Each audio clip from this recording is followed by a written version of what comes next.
Taking to the skies after 18 years out of service, the first stop is Kenya's capital, Nairobi, one of the major destination routes that will have 2 daily flights. We've done a benchmarking with all the airlines in the region that fly to the points where we'll be going on our schedule, and our fares will be affordable. At the same time, they will be good enough for the airline to keep flying. Uganda Airlines will also fly to Mogadishu in Somalia, Juba in South Sudan, Kilimanjaro, Dar es Salaam and Mombasa several times a week.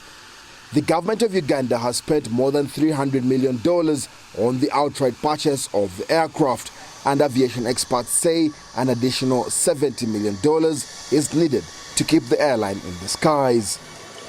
The Bombardier CRJ-900 series will embark on its first commercial flight across the region. The government says the airline is going to bring down the cost of travel, especially for the locals. According to the Civil Aviation Authority, Ugandans spend more than $400 million every year on travel abroad. The hope is that this money, previously given to foreign carriers, will be plowed back into the economy. We are going to reduce on the foreign exchange expenditure.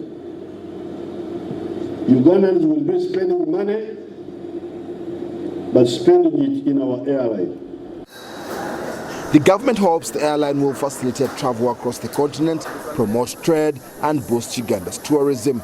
However, the move to revive the airline has raised mixed reactions on the viability of the national carrier, given that many airlines in Africa are struggling to stay in business.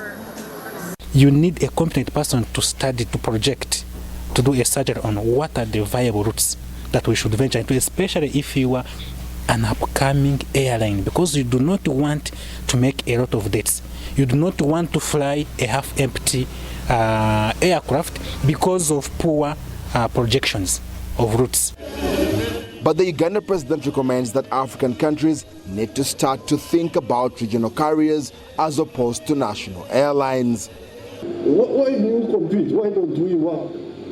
These airlines, why don't they amalgamate their operations and have one consolidated airline? 2 more CRJ-900 series aircrafts are expected in Uganda by the end of the year.